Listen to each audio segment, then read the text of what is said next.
Ұлы да, байтақ дала. Халқымыздың анасы сенсің, сен біздің бойымызға, аңызға тұрарлық күш тарттың. Көптеген батырлар, шекараңды жаулардан талай рет қорғап, есімдерін ұлт тарихында өшпестей ғып қалдырды. Ұрпақтар сабақтастығы. Ер жүрек жауынгерлер мен мейірімі мол әкелер, қазақ палуандары талайдың таңдайын қақтырған. Әр бала үлгі тұтқан әкесіне ұқсап бақты.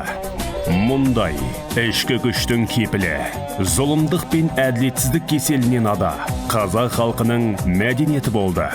Үлкендерден қазақ күресінің әдіс тәсілдерін үйренген жас жігіт өз үйінің ар намысын қорғап, өз үйін кез келген жаудан қорғаудан қорықпаған ер азамат болып қалыптасатын. Бірнеше онжылдықтар бойы зорлық зомбылық көрген қазақ халқы мойымайды. Ар намыстың туын жықпай, ілгері қадам баса білді. Себебі батырлардың жанында қашанда қолдап жүретін зайыбы, апа сіңлілері мен қыздары болды. Мәдениет қалыптасып, қоғам дамып, өз отанына деген махаббат нығая түсті. Әскерді даярлаудың негізгі құралы. Күрес. Әскерді даярлаудың негізгі құралы ретінде ертеден қолданылды. Себебі екі жауынгердің жекпе-жегі шайқастың тағдырын жиі шешетін. Қазақ күресі бұл қатардағы жекпе-жек емес, бұл нағыз философия, жауынгердің шынайы өмір жолы. Өйткені тек ең мықты балуан ғана емес, сонымен қатар ең епті әрі ақылды да жеңіске жетеді. Сондықтан әрбір батыр жаттығуға ден қойып, қарсыласынан мықтары жылдам болуға тырысқан. Қарсыласқа деген құрмет. Белдесу алдындағы төс қағысып сәлемдесу, екі ағайынның кездесуі іспетті. Қазақ күресіндегі қарсыласқа деген құрмет көрсету мәнері көшпелі қазақ халқының дәстүрлі тұрмысына негізделген. Сондықтан балуандар негізінен ұстау, көтеру және лақтыру әдістерін меңгерген. Мұндай техникаларды игерген балуан басқа ережелердің болғанына қарамастан кез келген күрес түрінде оңай жеңіске жетіп отырған. Ұлы балуандар.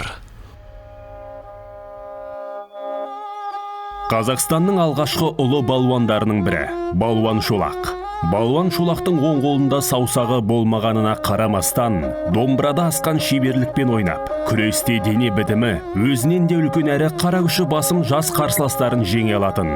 Қажымұқан Мұңайтпасов қазақ арасынан шыққан тұңғыш кәсіпқой балуан. Күрестен алғашқы әлем чемпионы. Қазақ күресінің техникасын пайдалана білген ол француз күресінде, дзюдода және джиу-джитсуда жеңіске жеткен. Қара Иван деген лақап атпен танымал болған Қажымұқан елімізге түрлі халықаралық жарыстардан 50-ге жуық медаль әкелді. Күрестің мәртебесі жоғарылай түсуде. Соңғы 10 жылдықта әлемде қазақ күресіне деген қызығушылық бірнеше мәрте өсті. Бүгіндері халықаралық жарыстарға төрткүл әлемнің хас шеберлерінің қатысуының арқасында бұл жарыстардың мәртебесі жоғарылай түсуде. Күрестің бірегей ережелері ғана емес, жоғары деңгейдегі ұйымдастыру шаралары да шетелдіктердің көңілін аудартуда. Бұл аталмыш жекпе-жектің болашағы жарқын екенін көрсетеді. Қазақ күресі жылдар өтсе де өзінің ерекшелігінен айырылмаған ұлттық спорт түрі. Біз өз елінің патриоттары ретінде оның дамуына зор үлесімізді қосып, өскелең ұрпаққа оның құндылығы мен артықшылықтарын жеткізуге міндеттіміз. Елбасының көрсеткен үлгісі. Күрес бұл әркімге қолжетімді спорт түрі.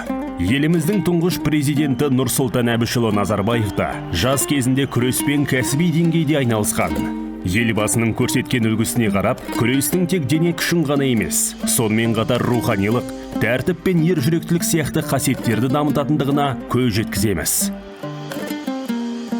Қазақ күресінің бүгінгі танымалдылығы.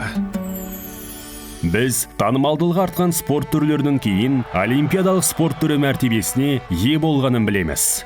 Қазақ күресінің бүгінгі танымалдылығы оның ендігі кезекте тек қазақ елінің ғана емес, әлемдік деңгейде таралуын көрсетеді. Бұл бізге алдағы уақытта жаңа олимпиада чемпиондары шығады деп армандауға мүмкіндік береді. Тіпті кәсіби қарсыластардың өзі рухы берік, ұлы дала балуанының еңсесін түсіре алмайды.